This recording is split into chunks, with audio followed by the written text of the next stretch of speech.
Heart attack एक ऐसी समस्या जिससे आज हिंदुस्तान ही नहीं बल्कि पूरा विश्व जूझ रहा है। ब्लड प्रेशर, शुगर जैसी बीमारियों ने आज पूरे संपूर्ण ब्रह्मांड में बहुत ही कोहराम मचाया है और जब कोई व्यक्ति इस तरह की गंभीर बीमारियों से जूझता है तो उसके जीवन में सिवाय कष्टों के और मानसिक तनाव के कुछ भी नहीं होता।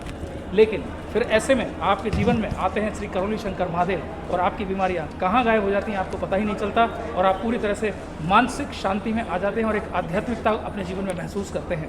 तो ऐसी ही सैकड़ों कहानियाँ लेकर श्री करौली शंकर महादेव दरबार की उपकारों की चर्चा लेकर हम आपके बीच में आते हैं और मिलाते हैं बहुत सारे ऐसे भाई बहनों से जिनके जीवन में श्री करौली शंकर महादेव धाम के प्रवेश मिलने के बाद उनके जीवन में एक अमूलचूल परिवर्तन आया। तो आइए आज फिर से आपके बीच में हम बुलाने जा रहे हैं हमारे एक गुरु भाई ललित भाई जयपुर से। ललित भाई हरिहर, स्वागत है आपका। हरिहर, जय बाबा की। ललित भाई शुरू करेंगे आपके परिचय से। जी भाई, नाम ललित कुमार मेरा, रहने वाला भरतपुर से हूँ, वर्तमान में रहता हूँ जयपुर। और हम बात करें तो लॉकडाउन के पीरियड में पहली बार दरबार के बारे में सुना जब मैं भरतपुर रहता था जी। और चर्चा सुनते रहे, देखते रहे, लाइव चीज़ें देखते रहे हम लोग। और लेकिन सोचा दरबार जाने का मौका नहीं आया, अवसर नहीं आया। उसके बाद जयपुर शिफ्ट हो गए और दिसंबर 2020 में वो पहला वक्त ऐसा आया जब मैं दरबार के लिए हम आ पाए। और ओवरऑल अगर हम देखें तो आपने कहा दरबार से जुड़ी है लगभग आपको शायद तीसरी या चौथी साल चल रही है। जी बिल्कुल। तो 4 साल में अगर देखें दरबार से जुड़ने से पहले हमारे जीवन में जो कष्ट थे वो कौन कौन से ऐसे कष्ट है जो आपको लगता है कि वही तमाम जगह हम भटके लेकिन कहीं सही नहीं हुए, लेकिन यहाँ दरबार आने के बाद में हमारी सारी समस्या सॉल्व हो गई? सबसे पहले इस बात तो करें हम तो मेरे फैमिली में पिछले कुछ सालों में लगातार ऐसी घटना हुई थी। हार्ट अटैक से मेरे भाई की डेथ हुई, मेरी बहन की डेथ हुई हार्ट अटैक से, और उसी दौरान मुझे भी हार्ट अटैक आ चुका था। एक बार मैंने जांच वगैरह जो एंजियोग्राफी हुई सारी जांच में कराई थी अपनी।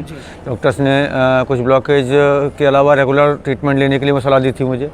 तो थायराइड की और हार्ट की प्रॉब्लम मेरे को थी। और जब दरबार से जुड़ा, जिस समय दरबार से जुड़ा था उस समय मेरी हालत कुछ इस टाइप की थी कि आर्थिक रूप से कि मैं नहीं सक्षम था कि दरबार की प्रक्रिया कर पाऊँगा, लेकिन कुछ व्यवस्थाएं इस टाइप की बनी दरबार के हिसाब से। कुछ अपने गुरु भाई संजय शर्मा जी और कृष्णा जी आपके द्वारा कुछ सहयोग सलाह मशवरा मिले थे हमें, तो इसके द्वारा हम दरबार से नमन करना शुरू किया था। और नमन के बाद धीरे धीरे व्यवस्था बनी तो हम पूरे 5 हवन के पूर्ण दरबार से मिले हम, और बाकी कुछ हवन और वो करके प्रक्रिया पूर्ण कर पाए थे हम। लेकिन उसके बावजूद भी पूर्ण सुकून कह सकते वो नहीं मिल पाया था, कुछ चीज़ें बाकी थी, कुछ लग रहा था। तो हालांकि जब से मैंने प्रक्रिया पूरी की उसके बाद जो हार्ट की प्रॉब्लम वगैरह में काफ़ी कुछ राहत मिली थी और जो दवाइयाँ थी मैंने काफ़ी कम कर दी थी। और जब मैंने दीक्षा लेने के बाद तंत्र दीक्षा में आया, तंत्र में आने के बाद मैंने दवाई टोटल मैंने बंद कर दी, मैं हार्ट की प्रॉब्लम टोटल। तो अभी जो आपकी हार्ट से संबंधित जो भी डिजीज़ थी उसकी मेडिसिन आप पूरी तरह से बंद कर चुके हैं? हाँ, मैंने भी फिलहाल दवाई बंद की हुई है, पिछले लगभग 1-1.5 साल से दवाई सारी बंद की हुई हैं। जी, जैसे आप छोड़ देते थे तो क्या होता है, जैसे हार्ट पेशेंट या बीपी का पेशेंट होता है वो जब मेडिसिन मिस करता है तो उसके 1-2 दिन के अंदर ही उसको एक अजीब सी मतलब जो इनका डिस्कम्फर्ट जो है फील होने लग जाता है। लेकिन अब आप कह रहे हैं 1-1.5 साल से आप दवाइयाँ यूज़ नहीं कर रहे हैं जी, तो अभी आपको कैसा महसूस हो रहा है? नॉर्मल, जैसे पहले था फिट एकदम वैसे महसूस करता हूँ। बिल्कुल फिट। और एक चीज़ बताना चाहूँगा मैं कि हार्ट की प्रॉब्लम डॉक्टर बताते थे, जैसे मैं डॉक्टर के पास दिखा के आया था उसके बाद जयपुर के अंदर ही गणगणेश की मंदिर है, काफ़ी ऊंचाई पे है और भरी बारिश में अपने कुछ गुरु भाइयों के साथ में वहाँ तक भी चढ़ के हम सीधे गए थे। तो डॉक्टर ने चढ़ाई ऊंचाई के लिए मना किया चढ़ने के लिए, वहाँ भी आराम से दौड़ लगा तो चढ़ के हम गए थे वहाँ पे। तो ये सब बाबा माँ की कृपा है, बाबा माँ का आशीर्वाद है। और बाकी बहुत सारी चीज़ों का आराम मेरे को है, मन में सुकून है, संतुष्टि है। और एक जो पारिवारिक माहौल होता है जब किसी के साथ इतनी सीरियस प्रॉब्लम होती है तो पारिवारिक जो माहौल है बहुत ज़्यादा नेगेटिव हो जाता है जी। तो दरबार से जुड़ने से पहले फैमिली का माहौल कैसा था और दरबार से प्रक्रिया करने के बाद परिवार का माहौल कैसा है? नहीं, परिवार में देखिए भाई वगैरह जो वो सब अलग रहते हैं और वो लोग दरबार को लेके अभी मेरे को बिल्कुल कोऑपरेट नहीं कर रहे हैं। और दरबार के बारे में वो अपनी राय ना तो पॉजिटिव रखते हैं ना नेगेटिव रखते हैं। और रही बात मेरी फैमिली में मेरी पत्नी और मेरी बेटी है, वो दोनों मेरे साथ पूरा कोऑपरेट कर रहे हैं। वो सुख शांति का पूरा माहौल है, कभी कलेशबाजी अपने घर में नहीं होता, वो सुकून का माहौल रहता है। पैसा है तो भी और नहीं हो तो भी। तो बहुत सारे ऐसे हार्ट पेशेंट रहेंगे, बीपी के पेशेंट है जो इस वीडियो को देखेंगे, उनके लिए आपका मैसेज क्या है? हाँ, मैं एक छोटी सी घटना बताना चाहूँगा मैं। जैसे मुझे लगा था कि गुर्जा की कुछ कमी है तो थोड़ा इसके लिए, क्योंकि मैंने पहले नमन ही किया था, नमन के द्वारा अपने पूरे किए थे। उसके बाद अक्टूबर के महीने में अपनी एक पदयात्रा आई थी भरतपुर से दरबार की, उस पदयात्रा में भी मैंने हिस्सा लिया। पदयात्रा द्वारा पूरा करके यहाँ आया और दरबार की कृपा से और मैं कृपा से मैंने वनडे हवन का पुण्य भी प्राप्त किया। और मैं ये कह सकता हूँ कि अगर मुझे वास्तव में हार्ट की प्रॉब्लम रही होती तो शायद मैं पदयात्रा भी नहीं कर पाता। आज 400 किलोमीटर पैदल चल के आना किसी हार्ट पेशेंट के लिए पॉसिबल नहीं है। और अगर पूरी पदयात्रा के अंदर देखेंगे तो शायद सारे जो जवान लोग थे उनसे भी मैं आगे आगे रहा हूँ, लगभग ऐसा नहीं कि पीछे हूँ कि थकान से हूँ वैसे हूँ। तो कुल मिला के बाबा माँ के पास से मैं सुबह जगता बाबा माँ को प्रणाम करके उनके आशीर्वाद लेके सीधी यात्रा शुरू करते और आराम से शाम को सोते थे, थकान होती थी, सुबह जगते फ्रेश होते थे बिल्कुल। और लगभग 400 किलोमीटर की पदयात्रा थी, आप लोगों ने कितने दिन में करी?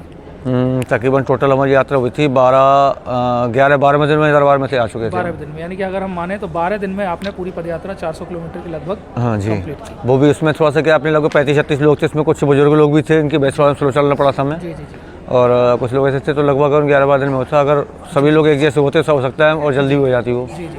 बाकी 11-12 दिन में ये पूरी। बहुत बड़ी बात है कि जो हार्ट पेशेंट्स होते हैं उनके लिए 400 किलोमीटर तो बहुत बड़ी बात हो जाती है। वो 1-2 किलोमीटर भी ठीक से वो चल नहीं पाते हैं क्योंकि उनका हार्ट बीट जो होती है वो अबनॉर्मल हो जाती है। बिल्कुल। लेकिन जब दरबार से जुड़ने के बाद में आपने घर से संकल्प किया और आप पदयात्रा के लिए निकले और 400 किलोमीटर की जो पदयात्रा है वो सफलतापूर्वक आपने प्राप्त की, इसका मतलब पूर्ण गुरु की कृपा है। और इतनी सारी जो परेशानियां आपके जीवन में रही उससे आप जो बाहर निकल पाए, तो आप क्या मानते हैं जैसे इन सब के पीछे का जो कारण रहा है, क्या कारण रहा है?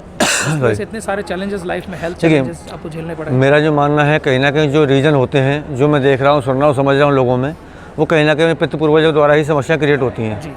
और जब पितरों की मुक्ति होती है तो ज़्यादातर समस्या अपनी ऑटोमेटिक ही ख़त्म हो जाती है। उसके बाद कुछ चीज़ रहती है तो वे भ्रम होते हैं, भ्रांति होती हैं और उसके लिए हम लेपन करते हैं रेगुलर, तो उनसे हमें वो चीज़ें ख़त्म होती है तो ऑटोमेटिक प्रॉब्लम उसकी सॉल्व होती हैं। तो मेरा मानना तो यही है, जो व्यक्ति का कहीं भी आज लोग भटक रहे हैं, दुनिया में घूम रहे हैं, हज़ारों लाखों रुपये बर्बाद कर रहे हैं और उसके बावजूद उनको सुकून नहीं मिलता, आराम नहीं मिलता, स्वस्थ होंगे भी तो कितना होंगे, कुछ समय के बाद दोबारा उनको फिर हॉस्पिटलाइज होना पड़ता है चीज़ों को लेकर। लेकिन दरबार एक ऐसी जगह है, यहाँ बिना किसी को हाथ लगाए, बिना छुए भी यहाँ आदमी पूरी तरह स्वस्थ होते मैंने देखे हुए हैं। कुछ लोग ऐसे भी देखे हैं, मेरे एक मित्र हैं, शायद मैं बताना चाहूँगा उनके बारे में, जगदीश मंडा जी जयपुर से हैं। और उन्हें पहले कैंसर था गले का और आज उनको देखेंगे तो पूरी तरह बिल्कुल स्वस्थ है, कोई दवाई उन्होंने नहीं ली इसके लिए, सिर्फ दरबार की भस्मी और उसको सेवन किया, बिल्कुल स्वस्थ है। तो मैं काफ़ी केस ऐसे देखे हैं जो दरबार की कृपा से बिल्कुल उनके जो गंभीर बीमारियाँ थी वो बीमारी अभी उनकी बिल्कुल स्वस्थ हो चुके हैं। तो ये दरबार की प्रति उनकी आस्था विश्वास पर डिपेंड करता है। और एक ही मेरा कहना है कि दरबार से अगर जुड़ें तो पूरी आस्था और श्रद्धा विश्वास के साथ जुड़ें। दरबार हमें वो सब कुछ देता है जो कहीं ब्रह्मांड में मिल ही नहीं सकता। और इस धरती पर दरबार को उदय हुआ है तो कहीं ना कहीं मानव जाति के लिए बहुत कुछ। दरबार की सेवाओं से आप कितने संतुष्ट हैं? 100%। ग्रेट। तो ये है हमारे ललित भाई जो कि वर्तमान में जयपुर में रहते हैं और फिलहाल की जो आप पूरी जो चर्चा सुन रहे हैं तो बहुत सारे ऐसे पेशेंट होंगे जिनके साथ में इस तरह की गंभीर समस्याएं ज़रूर रही होंगी या हैं वर्तमान में। तो श्री करौली शंकर महादेव धाम कानपुर में स्थित है, जहाँ पे आप आते हैं और वनडे हवन अगर आप करते हैं 10 महाविद्या हवन, तो एक ही दिन में आप और आपके डीएनए में जितने भी शामिल लोग होते हैं उनकी संपूर्ण चिकित्सा स्वतः ही होती है, क्योंकि यहाँ सिर्फ और सिर्फ वैदिक विधि विधान से ही हवन के ज़रिए आपके जो रोग कष्ट होते हैं उनसे आपको निवारण दिया जाता है और आपके जीवन में कष्टों का अंत हो जाता है और आपके जीवन में खुशहाली आती है। तो अभी आप अगर ये वीडियो देख रहे हैं तो तुरंत आप जाइए यूट्यूब पर और श्री करौली शंकर महादेव कानपुर सर्च करिए और ललित भाई जैसे सैकड़ों नहीं बल्कि हज़ारों लोगों की कहानियाँ आप सुन सकते हैं उन्हीं की ज़ुबानी, और आप लाइव चिकित्सा होते हुए देख सकते हैं कि कैसे गुरुदेव चुटकियाँ बजा के इस तरह से लोगों के कष्ट मिटाते हैं। इस वीडियो को देखने के लिए आप सबका बहुत बहुत धन्यवाद। हरि हर।